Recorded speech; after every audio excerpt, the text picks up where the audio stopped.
기술하고 예술 다른 거는 기술은 기존에 있는 질서에 대해서 순응하는 자세를 이루는 사람들이 기술자예요. 예술가는 기존 질서에 저하는 자세를 이루래.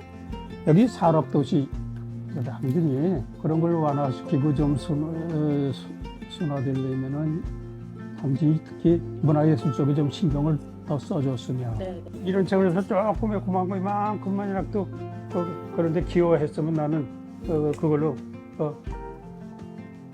제일 좋은 거지. 네. 네.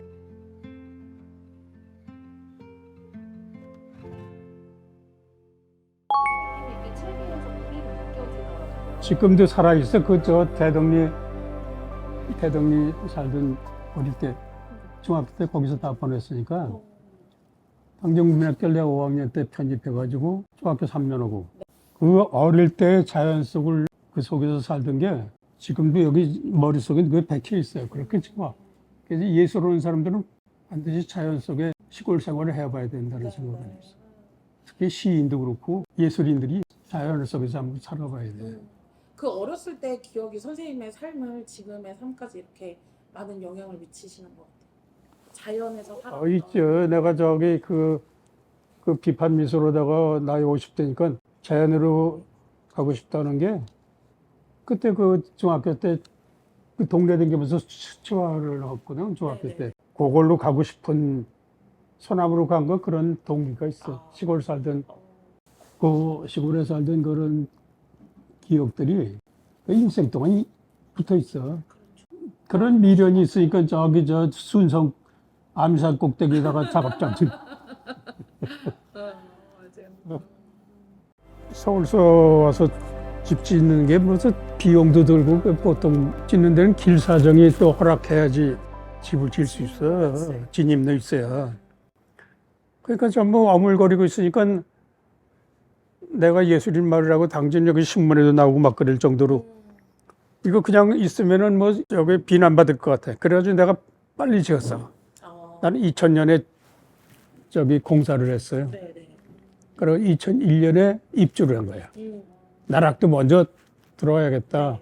그래서 잘 지냈죠. 2017년까지 지냈나? 그래서 작업하고 거기서 전람회도 준비해서 했고. 그런데 그게 지금 같았으면 아마 저 문화재단 부탁도 하고 그래가지고 지원 좀 받고 오면 그렇죠. 같이 맞아요. 당진 구원하고 같이 그렇게 협업을 했으면은 참 좋았다 하는 생각 나중에 그런 생각을 해요. 그러게요. 그래서 실패했어 예술인 마을. 좀 아쉽지만.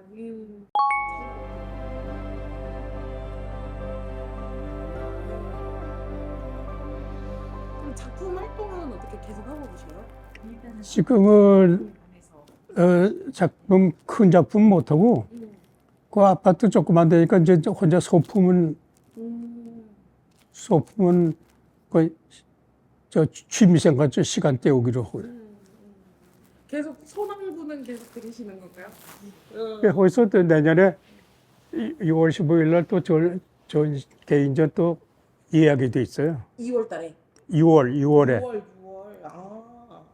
이제 그거 좀 어디서 하셔요? 또 준비하고 UHM이라는 그 갤러리가 있어요. U HM UHM. 남산에 있어요.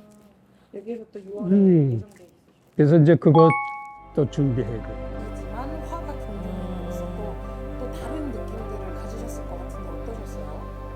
그렇죠. 아니 왜냐하면 저는 사실 그러니까 되게 노력은 하지 객관적으로 바라볼 노력을 하지만 팔이 안으로 굽잖아요.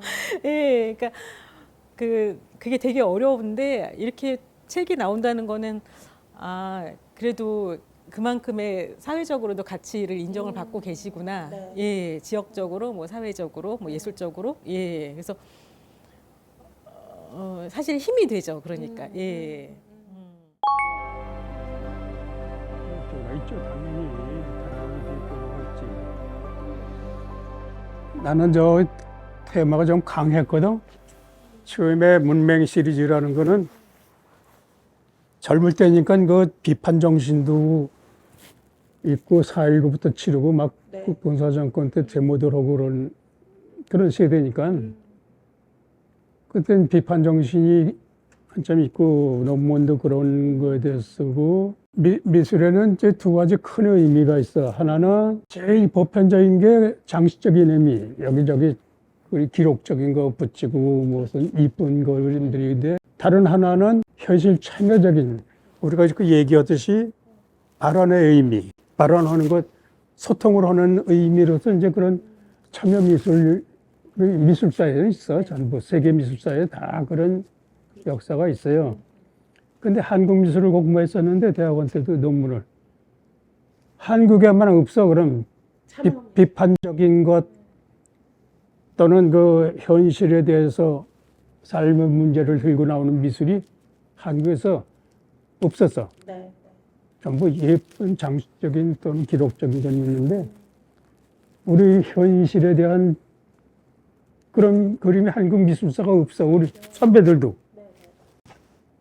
그래서 이거는 내가 해야 될 거구나 해서 군사정권 때 한참 그럴 때니까 유신 때니까 김제는 오족씩 써가지고 막 잡혀더라고요. 온통 그럴 때니까 나는 그림을 좀 그런 저항적인 비판적인 사회 비판 그림을 네. 한국 최초로 한 거야.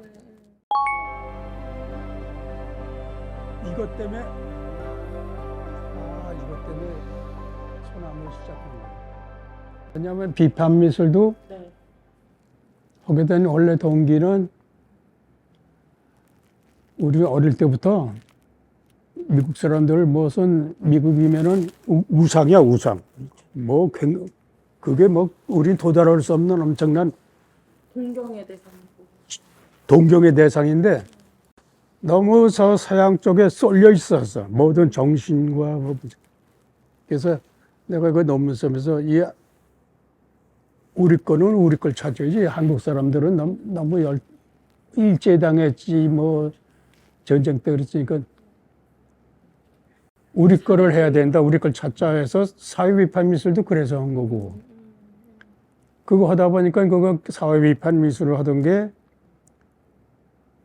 현실 참여도 되지만 한국의 뿌리를 잡고자 그런 미술이 없으니까 시작한 건데 자연에서도 그걸 이어가려니까 소나무가 우리 한민족하고 너무 닮아 있다. 그런 가설을 가지고 소나무 시작한 게 정선 모른 데에서 시작했어요.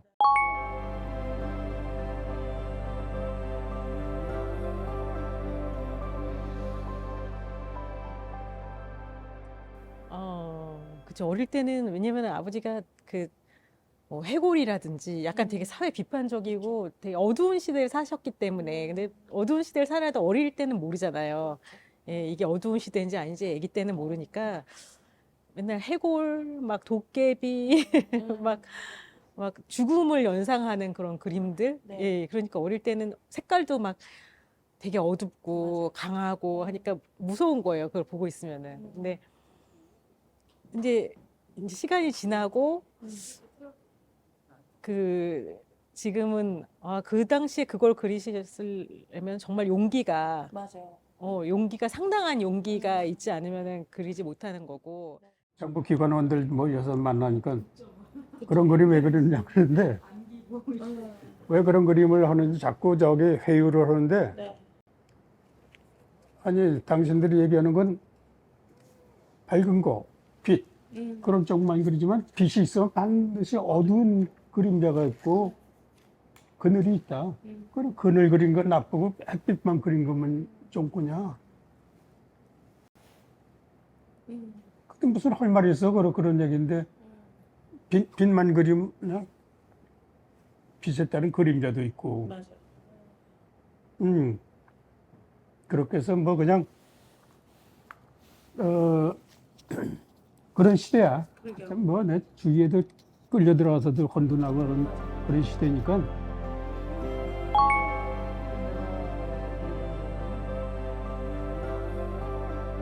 비판 미술 또는 아름다운 신비적인 걸 추구하는 미술 이런 게 섞여야지 그다음에 거기서 새로운 게 태어나는 거지.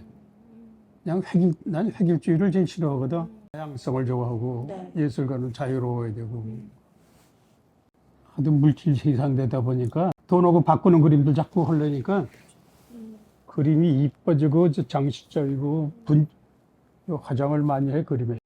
그래서 젊은 사람들이 그런 쪽이 대부분인데 조금 걱정스러운데 한편으로는 또 그걸 벗어나고자 하는 거 이 젊은 작가들이 또 알고 있어. 네네.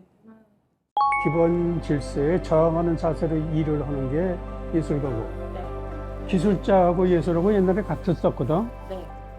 기술하고 예술 다른 거는 기술은 기존에 있는 질서에 대해서 순응하는 자세를 이루는 사람들이 기술자예요. 그렇죠. 네. 예술가는 기존 질서에 저항하는 자세를 이루래. 비판적이고 네네. 또 사람들이 일상으로 사는 거에 대해서 각성시키는 일이 예술이 많아요. 맞아요. 우리는 무의식적으로 그냥 사회 흐름에 따라가잖아. 근데 그거를 그 삶을 뒤돌아보고 하는 거 예술 작품들이야. 뭐 영화도 있을 수 있고, 뭐 음악도 있을 수 있고, 문학도 그렇고. 그러니까 우리 삶을 뒤돌아보고 한번 어느 정도 예술이 역할이야 그게. 맞아요. 새해 덕담. 뭐 바라는 게 뭐 있어? 자기 일 성실하게 하고 열심히 하고 가끔은 아버지 좀 쳐다봐서 잔소리 겸 도움 겸. 아니 저는 아버지 딸로 태어나서 참 좋죠. 예, 그렇게 생각해요 항상. 예, 되게 문화적으로 혜택을 받고 자랐다고 생각하고 그걸 또 발휘해서 살고 있기 때문에 항상 감사할 따름이죠. 예, 그러니까 맞아요. 예, 전시 얘기하면서 같이 전시 준비를 항상 같이 하거든요. 네. 전시하면은 뭐 이건 넣고 빼고 배치는 어떻게 하고 글은 어떻게 하고 뭐부터 시작해서 뭐 하는데 도움이 돼서 되게 다행이에요 아버지께. 예.